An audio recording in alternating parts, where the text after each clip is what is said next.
A todos. El día de hoy les vamos a hablar sobre el tema de bursitis trocantérica. Me presento, soy Emiliano Rosales, R3 de Medicina del Deporte, y pues vamos a iniciar. Ok. Primero que nada, vámonos un poquito a lo que es la definición de esta patología. ¿Qué es la bursitis trocantérica? Bueno, esta enfermedad va a ser una de las causas más comunes de dolor a nivel de la cadera. Esta se va a definir a su vez como la inflamación de alguna de las bursas que se encuentran periféricas o circundantes a la cadera. Y esto, dependiendo de su fisiopatología, va a ser secundario ya sea un trauma directo, algún tipo de infección, reumatismo, una fricción constante entre dos cuerpos, etcétera. Bueno, básicamente, primero tenemos que saber lo que es una bursa. Una bursa va a ser como tal un pequeño saco, principalmente de tejido conectivo y un poquito de grasa, que va a estar lleno de líquido sinovial y a su vez va a impedir que la fricción entre dos estructuras, en el caso específico de estas bursas de la cadera, que va a ser la cintilla iliotibial y el trocánter mayor, va a impedir que exista un roce constante y por lo tanto va a disminuir el trauma directo principalmente hacia la cintilla iliotibial. Bueno, en cuanto a la anatomía de esta patología, vamos a primero a centrarnos un poquito en lo que es la zona de la cadera. Hablando de la región proximal del fémur, pues bueno, vamos a tener obviamente lo que es el cuello, y lo que nos va a importar en esta zona un poquito más va a ser lo que es el trocánter mayor, que lo tenemos aquí señalado, y el trocánter menor. Bueno, ok, dentro de la misma anatomía tenemos que en esta zona va a haber tanto origen como inserción de distintos músculos. Vamos a tener la inserción del glúteo, aquí del glúteo mínimo, y de la misma forma vamos a tener lo que es la inserción del piriforme y del obturador interno. ¿Okay? Un poquito más abajo va a estar lo que es el origen del vasto lateral. Y bueno, en esta última imagen que tenemos a la derecha vamos a tener lo que es la bursa trocantérica, que es la que más nos va a importar en esta patología, ya que es la que se va a ver principalmente afectada. La bursa glútea y la bursa iliopectínea, que es la que tenemos en la zona anterior. Entonces, la que nos va a importar un poquito más, ya que es la que va a estar más afectada en estos casos, va a ser la bursa trocanteria, que está justo encima del trocánter mayor. Y como les comentaba en la diapositiva anterior, va a impedir la fricción entre la cintilla iliotibial y el mismo hueso. Bueno, en cuanto a la epidemiología, esta patología, la bursitis trocantérica, va a tener una prevalencia de aproximadamente 1.8, 2 más o menos, por cada 1000 habitantes. Va a ser predominante en el sexo femenino, en una relación de 4:1, y se va a presentar más durante la cuarta y la sexta década de la vida. Normalmente se va a ver asociada a sobrepeso y obesidad, y en la mayoría de los casos va a ser unilateral, pero sí existen casos bilaterales. ¿Ok? Esta imagen que tenemos aquí abajo igual nos marca básicamente lo mismo que ya habíamos explicado en la diapositiva anterior. Ahora nos vamos a ir en cuanto a la etiología, ¿qué es lo que causa como tal la bursitis trocantérica? Bueno, esta se puede ver asociada con distintas patologías, como una de ellas la coxartrosis, un desgaste prematuro o un desgaste por edad de la cadera, puede llegar a afectar a los músculos de la zona y por lo tanto también en cuanto a la bursa, la espondiloartrosis lumbar, ya que a los pacientes con espondiloartrosis, es por el dolor que esta genera y la incapacidad que tienen para realizar ciertos movimientos, tienden a tener algunos vicios al caminar y algunos vicios en cuanto a sus movimientos naturales, por lo que pueden llegar a generar una bursitis trocantérica. Una patología degenerativa del disco lumbar sería muy similar a lo anterior. La gonartrosis, de la misma forma, al tener un desgaste importante a nivel de la rodilla, los pacientes pueden presentar algún tipo de cojera o algún tipo de incapacidad para la marcha, por lo que pudieran desencadenar una bursitis trocantérica. Una dismetría de miembros inferiores es menos común que las anteriores, pero también puede ser importante. Y por último, una debilidad de la musculatura pelvitrocantérica. Hablando como tal de la fisiopatología de esta enfermedad, bueno, La causa más común de inicio casi siempre va a ser por traumatismos y microtraumatismos repetitivos. Estos pueden ser secundarios a distintas situaciones como golpes, impactos directos o por alguna actividad en el deporte. Estos traumatismos a su vez van a generar una irritación importante en lo que es la bursa. Esto va a ser secundario a la fricción por la banda iliotibial, que es lo que les comentaba hace unos momentos. Si vemos aquí, justo la zona que tenemos en rojo, donde nos marca la bursa ya inflamada, si se dan cuenta, la banda pasa justo por encima de la bursa. La bursa, como les comentaba, va a impedir que exista una mayor fricción entre el trocánter y la banda. Entonces, al realizar ciertas actividades que nos lleven a utilizar mucho esta banda, nos va a generar un mayor rozamiento, una mayor fricción sobre la bursa, lo cual la va a terminar inflamando y a su vez pues generando la patología. De la misma manera, cuando tenemos un golpe directo, ya sea por alguna actividad común, alguna actividad deportiva, perdón, golpes que se pueden presentar en caídas, también más comunes en pacientes mayores, pueden también llegar a generar lo que es la bursitis trocantérica. Dentro de la fisiopatología también vamos a tener que existen ciertos movimientos que nos van a generar un mayor uso de lo que sería la banda y a su vez nos va a generar una mayor probabilidad de tener la patología. En este caso, ¿cuáles serían esos movimientos? Pues bueno, el primero de ellos es la abducción constante de cadera en ciertas actividades, como lo pueden ser subir escaleras, andar en bicicleta.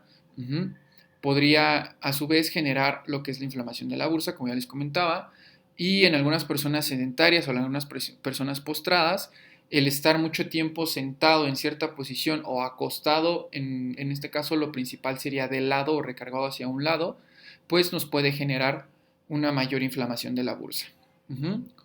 Este es, digamos, como lo más común que nos vamos a encontrar. El principal dentro de ellos, pues, es la abducción constante de la cadera. Es una patología muy común en ciclistas, mucho más de lo que se piensa. Y bueno, en cuanto a pacientes mayores, como ya les comentaba en la diapositiva anterior, las caídas van a ser un factor predisponente. Aparte también los pacientes mayores, por la misma situación de que tienen cierto desbalance y ciertos vicios al caminar, es más común que tengan impactos contra orillas de mesas, de la pared, todo este tipo de cosas, aunque no presenten como tal una caída, y también es probable que puedan llegar a generar una bursitis trocantérica. Dentro de la clínica, ¿qué es lo que va a sentir el paciente o qué es lo que nos va a referir el paciente cuando llega a nuestro consultorio o a nuestra consulta o dentro de nuestra práctica deportiva? ¿Qué es lo que nos va a comentar? Bueno, el síntoma más común es un dolor punzante a nivel de cadera que en la mayoría de los casos va a empezar con una intensidad baja a moderada. Es raro el paciente que llega con un dolor, o sea, de primera vez, no multitratado. Un paciente que llega de primera vez no es tan común que llegue con un dolor de alta intensidad. A su vez, el dolor se va a intensificar al realizar abducción o rotación de la cadera afectada, como les comentaba, ya sea al levantarse de una silla o de la cama, al dormir, pues obviamente al estar recargado sobre el lado afectado y al subir y bajar escalones. También es bastante común que los pacientes refieren dolor en la zona con estas actividades. Y bueno, en algunos casos que se vuelven crónicos, los pacientes nos van a presentar cojera, nos van a presentar insomnio, por lo mismo que les comento, de que presentan dolor en ciertas posiciones, por lo que no les permite conciliar el sueño de manera adecuada. Pueden llegar a presentar parestesias o incluso sensación de hormigueo, lo que es en la cara lateral del muslo. Aquí es importante aprender a identificar y a discernir entre lo que sería la bursitis trocantérica y algún problema de compresión radicular a nivel de las vértebras lumbares. Principalmente, pues bueno, con la exploración física es como vamos a darnos cuenta cuál es la diferencia entre uno y el otro.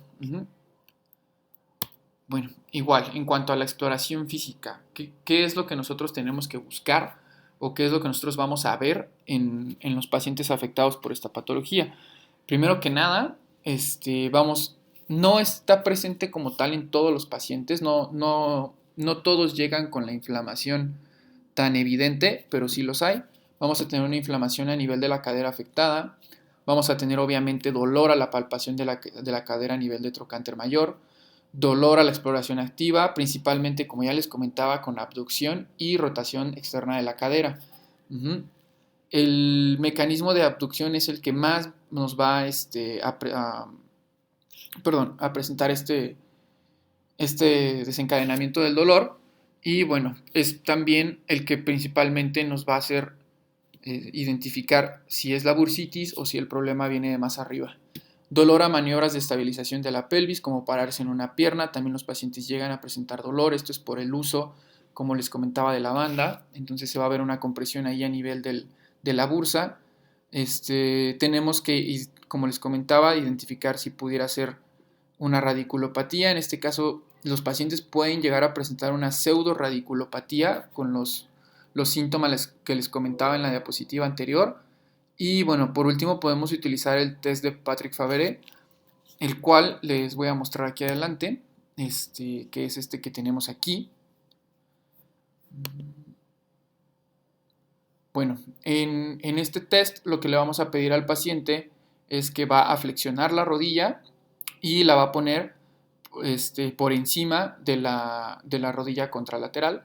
Y perdón, va a poner el pie por encima de la rodilla contralateral, como se observa en la imagen, y vamos a generar presión sobre la rodilla que se encuentra flexionada y sobre la pelvis sobre la pelvis del lado contralateral. Entonces, de esta manera vamos a generar presión en ambas partes y el paciente va a referir dolor justo en la zona de la bursa o del trocánter mayor de la cadera. Este test también es muy específico para sacroileitis, de hecho es más específico para sacroileitis, pero se ha demostrado una buena sensibilidad en pacientes con la bursitis trocantérica. Y en ocasiones también podrá llegar a presentar dolor en la región contralateral. Pero lo más común es que sí sea en el mismo lado. Es bastante sencillo de utilizar. Y bueno, continuando, vamos a hablar de los estudios que podemos realizarle a este tipo de pacientes. Dentro de, como bien sabemos, perdón, las bursas pues son tejidos blandos, como ya les comentaba hace un momento. Entonces, la radiografía no es como tal el estudio de elección, pero en algunos casos se puede llegar a utilizar, principalmente lo que son casos ya crónicos. Cuando tenemos un paciente ya crónico multitratado de esta patología, que nos comenta que ya ha ido con diferentes médicos, que ya tiene incluso años con este dolor, podemos llegar a presentar calcificaciones por una inflamación crónica.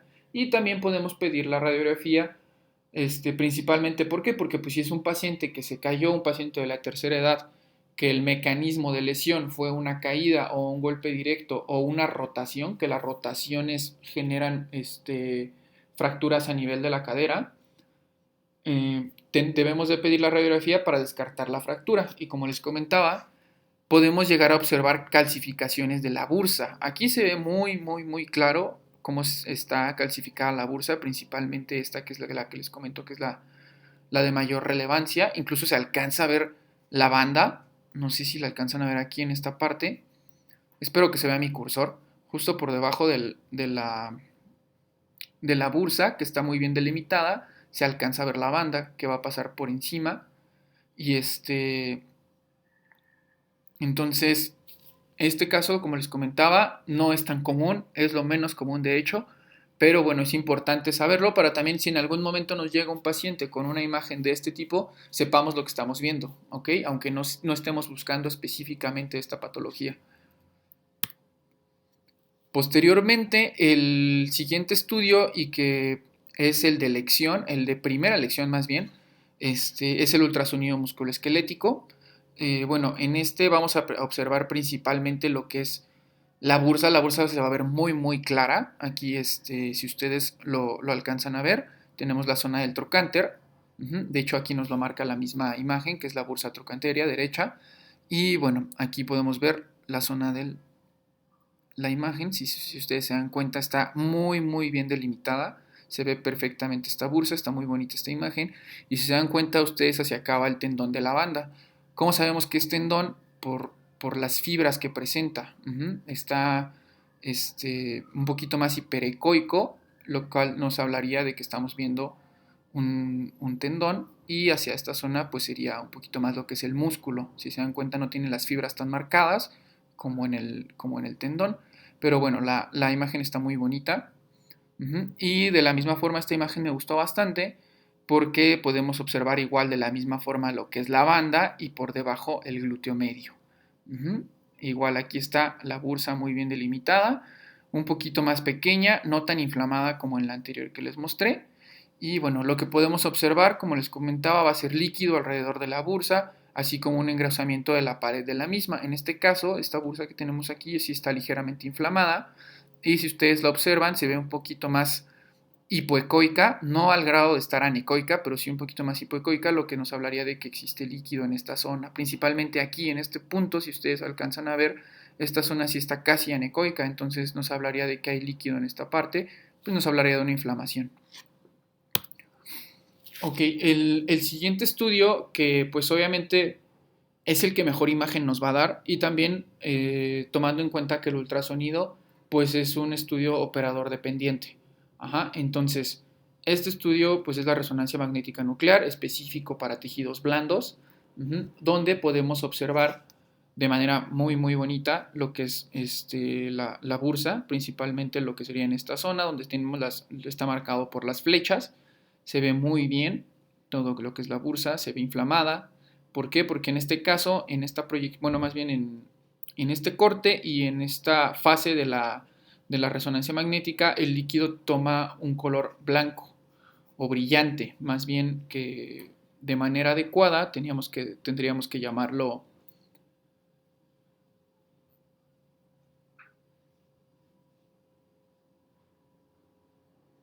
hiperdenso. Sí, perdón por tardarme un poquito, se me estaba olvidando. Perdón, hiperintenso. Bueno, aquí en esta fase de la resonancia magnética, como les comentaba, el líquido se va a ver hiperintenso. Entonces aquí pues lo podemos ver un poquito más adecuado. Acá se ve muy bien, si ustedes lo toman en cuenta en la imagen de en medio, la flecha blanca se ve muy bien en toda esta zona. Y por último, en la de la derecha, pues también se ve perfectamente bien delimitado. Entonces, sí es lo mejor es la resonancia magnética, pero como les comento, pues no es un estudio barato, como bien sabemos, no está al alcance de todos, y pues debemos tomar en cuenta esa parte. Una disculpa por las campanas, pero pues bueno, no puedo hacer mucho. Bueno, vamos a pasar al tratamiento. En cuanto al tratamiento de la bursitis trocantérica, tenemos que hablar que en la inmensa mayoría de los casos va a ser un tratamiento conservador. De primera elección vamos a tener lo que son los antiinflamatorios no esteroideos, el uso de terapia física y algunos ejercicios de rehabilitación. En cuanto a la fisioterapia, vamos a hablar de que esta va a ir principalmente dirigida a fortalecer el cuádriceps y el estiramiento de la banda iliotibial. Esto es muy importante, el estar estirando la banda iliotibial. De la misma forma, también se deben iniciar ejercicios de abducción de cadera, que como les comento, esto va a ir dirigido específicamente a estirar la banda y a fortalecer lo que es el glúteo medio y el menor. Y de la misma forma debemos enseñar a los pacientes la forma y técnica adecuadas para correr y saltar. Esto es muy importante, ya que los pacientes, como bien sabemos, tienen, la mayoría de la gente más bien, a excepción de los de alto nivel o de alto rendimiento, es que tienen demasiados vicios al correr. La mayoría de la gente, aunque sin decirlo de manera despectiva, no sabe correr. Corren pues como aprendieron, como la vida les dio a entender. Entonces debemos de darnos cuenta de qué manera lo están haciendo y enseñarles una técnica adecuada para que no estén generando el padecimiento ellos mismos. ¿Por qué? Porque podemos darles un tratamiento, pueden responder bien, pero cuando regresen a realizar la actividad, si ellos no mejoran esta técnica, se va a volver a presentar. Ok, en cuanto a la terapia, bueno, estas imágenes, la verdad es que incluso en lo personal las utilizo en mi consulta privada y me parece que están bastante sencillas de entender. La mayoría de los pacientes no les pido que realicen todos estos ejercicios. ¿Por qué? Pues porque algunos son pacientes mayores y entonces no es tan sencillo de realizar. Para los pacientes más jóvenes, sí les puedes dejar lo de la derecha. ¿Por qué? Porque es más sencillo bueno, más bien es más fácil que ellos lo realicen. Y para los pacientes adultos prefiero utilizar un poquito más el de la izquierda. Y también no todos los ejercicios. En lo personal, yo tuve un padecimiento de rodilla de corredor, bueno, a nivel de la cintilla, pero en cuanto a lo que es en la rodilla, y utilicé el estiramiento que está en la imagen de la izquierda, que estoy señalando con mi cursor, y la verdad es que prácticamente con el estiramiento y reposo salí adelante, entonces les puedo decir que no es exactamente la misma patología, pero sí funciona muy bien todo este tipo de terapia. Y como les comentaba, lo principal que vamos a buscar es estirar la banda y generar también a su vez un mayor fortalecimiento de lo que es el glúteo medio, que es el que te va a generar el movimiento de abducción de la cadera. Bueno, y dentro de también se considera tratamiento conservador, aunque es más invasivo claramente, que principalmente pues, sería la infiltración directa con corticosteroides o en algunos casos con plasma rico en plaquetas. La inflamación con corticosteroides se puede hacer ya sea ecoguiado o directamente por exploración física, y esto va a ser directamente en la zona afectada, palpación al paciente, identificamos el punto de mayor dolor y en ese punto de mayor dolor es donde debemos realizar la infiltración. Se va a realizar una infiltración profunda con aproximadamente la mitad de lo que estemos utilizando y posteriormente una inflamación levemente más superficial y en abanico. ¿Ok? La mayoría de los pacientes responden bien a este tratamiento. En lo personal, la verdad es que hasta el día de hoy nunca me ha tocado utilizarlo, no me ha tocado infiltrar a algún paciente con una bursitis trocantérica. Ojalá me toque pronto, pero bueno, es bastante bueno por lo que he leído y responden bastante bien. Obviamente hay que acordarnos que pues nosotros esperemos que la mayoría de nosotros logremos ver varios pacientes de alto rendimiento y pues en ellos pues siempre llevar el uso de corticosteroides con cuidado, principalmente si son deportes federados y tienen exámenes antidoping, ¿vale? Entonces nada más no hay que olvidar esa parte. Igual dentro del tratamiento conservador, dentro de uno de los artículos que estuve revisando para realizar esta exposición, pues bueno, estaba observando que las ondas de choque han demostrado una buena respuesta, principalmente en pacientes con una enfermedad ya crónica, pacientes que ya tienen más de 3 meses, incluso más de 6 meses o hasta un año con esta patología y con este dolor. Los pacientes que tienen esto, perdón, les podemos dar ondas de choque, que es un tipo de ultrasonido, y bueno, han presentado buena respuesta, principalmente ya que como sabemos las ondas de choque van a ayudarnos a destruir un poquito lo que sería la calcificación que encontremos o algunas cicatrices que se hayan generado, nos va a ayudar a irlas destruyendo entre comillas y que se pueda generar una mejor movilidad de la banda en esa zona. Como les comentaba, es más en pacientes crónicos, no tanto en pacientes agudos. Bueno, en cuanto al tratamiento quirúrgico, el tratamiento quirúrgico es el menos utilizado en esta patología en particular.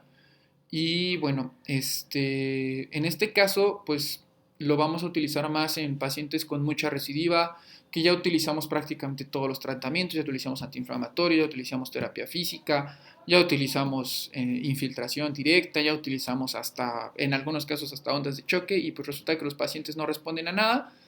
Pues en este caso sí vamos a hablar por lo que sería el tratamiento quirúrgico. Y bueno, la cirugía va a consistir en hacer una incisión aguda y desbridamiento de la bursa. Ya actualmente se está haciendo de manera artroscópica, se puede realizar también de manera abierta, pero ya se está realizando de manera artroscópica, entonces pues por lo mismo sería una cirugía de mínima invasión y que ha dado buenos resultados, pero como les comento es en la menor cantidad de pacientes normalmente, no es tan común y pero bueno, debemos de tomarla en cuenta porque pues nos podemos encontrar con algún paciente que tenga una enfermedad muy recidivante. En cuanto al pronóstico, ¿cómo le va a la mayoría de estos pacientes? ¿Qué es lo que leemos al respecto? Bueno, la mayoría de estos pacientes, su pronóstico suele ser bueno, tanto para la vida como para la función. Presentan pocas o casi ninguna complicación y la mayoría pueden llegar a estar asociadas a tratamientos. ¿A qué me refiero? Que los pacientes no realicen de manera adecuada los ejercicios y se puedan lastimar, que la infiltración no haya sido este, colocada o administrada de manera adecuada y pudiera llegar a presentar alguna infección. Y por último, y también no es tan poco común, pero es más común en pacientes que no han sido tratados, clásico paciente que le duele y pues opta por estar tomando AINES sin ver antes a algún médico o algún profesional de la salud y pues pueden llegar a generar problemas a nivel gástrico, principalmente úlceras y todo este tipo. De hecho, es lo que los artículos marcan como que es una de las complicaciones más comunes, curiosamente, las úlceras gastrointestinales por el uso inadecuado de antiinflamatorios no esteroideos, pero bueno, como tal a la mayoría de los pacientes les va bien, como les decía, responden bastante bien a los tratamientos y como les comentaba también hace un momento, lo más importante va a ser identificar la causa y más si es un deportista el paciente que estamos viendo, que esa es la idea, que veamos la mayor cantidad de deportistas posibles. Entonces, debemos identificar primero cuál es su actividad, cómo realiza su actividad, incluso si tenemos que realizar un trabajo en campo se va a tener que realizar, ver de qué, ver de qué manera está realizando esta actividad y también nosotros debemos de conocer la técnica adecuada de dicha actividad, porque pues obviamente si nosotros no conocemos la técnica adecuada, ya sea de correr, de bicicleta, todo este tipo de cosas, pues como ahora sí que de qué manera les vamos a poder decir que lo están haciendo mal, ¿verdad? Entonces, es importante identificar la causa, como les comento, y atacarla muy específicamente para que los pacientes no caigan y no estén en una recidiva constante. Y bueno, prácticamente esto sería todo. Aquí les dejo la bibliografía que consulté. Y bueno, nos vemos el jueves, no, perdón, la siguiente semana. Nos vemos el martes de la siguiente semana para platicar sobre si tienen alguna duda, lo que sea, si llegan a tener alguna duda ahorita en este momento, pues también me pueden escribir sin ningún problema. Si no, ese día ya con los doctores lo podemos resolver sin ningún detalle, ¿vale? Espero que haya quedado claro, espero que haya sido de su agrado y pues nos estamos saludando. Que estén muy bien todos y hasta luego.